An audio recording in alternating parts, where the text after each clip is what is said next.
Hello WhatsApp guys, back to another new blog. তো guys, আজকের blog হয়েছে গিয়ে আমরা আজকে 3 দিন হয়েছে আমরা বাড়িতে আসছি, মানে আমাদের গ্রামে আসছি। তো আমরা আসার পর আমরা যে একটা জায়গায় বসে থাকি, মানে গ্রামের মধ্যে, তো গ্রামেই সবাই যারা গ্রামে আছেন তারা বুঝতে পারবেন আর কি। তো আমরা একটু সবাই গ্রামে আসলে একটা জায়গা বিচারি, মানে ওই জায়গায় গিয়ে আমরা বসে থাকবো, ঠান্ডা বাতাস থাকবো আর কি। তো ওইরকমই জায়গা একটা আছে, তো এই জায়গার মধ্যে আমরা সব সময় এসে বসে থাকি। এই যে এই সেই জায়গা, এখানে সব সময় শীতল ঠান্ডা পরিবেশ সব সময় থাকে, মানে কোনো এত প্যারাযুক্ত কোনো চিল্লাচিল্লি নাই আর কি, আপনাদের শহরের মতো এরকমই আর কি। আর হঠাৎ করে গ্রামে আসার কারণ হচ্ছে কি, আমি যে কাজ করতাম এই কাজ চাইলে আমি আয়া পড়ছি।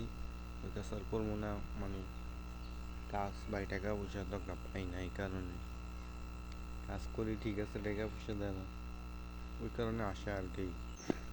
তো ভাই, হঠাৎ চাকরি দেওয়া ছাড়া দেওয়ার কারণ কি? তো কারণ তো আছে না একটা। কারণটা হচ্ছে কি ভাই, এইটা বৃহস্পতিবার মানে রথ রথের দিন রথ দেখতে আমি গেছি। তারপর আমি একটা সিগারেট ধরানোর পর আমরা খাইতে আসছি। ততটুকু পর্যন্ত ঠিক আছে। একজন দেখছে, দেখার পর আমার ঘরের লোকের কইছে, হ্যাঁ ঠিক আছে কইস, সমস্যা নাই আমার, তুই কইস কোনো সমস্যা নাই। করার পর আমি বাড়িতে আসলাম। আসার পর আমার তারা জিজ্ঞেসে যে তুই বলে এসব খাস, আমি হ খাই। তারপর আমাকে খাওয়ানোর কারণে আমার জিজ্ঞেস কী কারণে খাস বা কী আসবে বিষয়। তারপরে আমি কইলাম যে আগামী আমি বাইর থেকে কুরবানি ঈদের আবার যাওয়ার পর বাইর থেকে 1 মাস হয়েছে।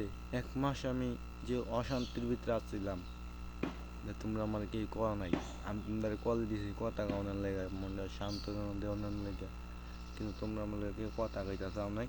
আর যেই জায়গায় কাজ করি, মালিকের ভাতিজা, ওই আমাকে বাড়িরই মালিক, আমাকে বাড়িরই, ওর ব্যবহার বা অন্যরকম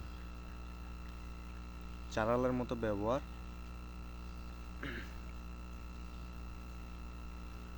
আর ও আমার কয়, আমরা আমরা যেই জায়গা থাকি এই জায়গাতে আমরা জায়গা জমি নাই, আমরা জায়গা জমি কিনছি না, তারা আমরা জায়গা বিক্রি দিচ্ছেন দেন কত কথাবার্তি।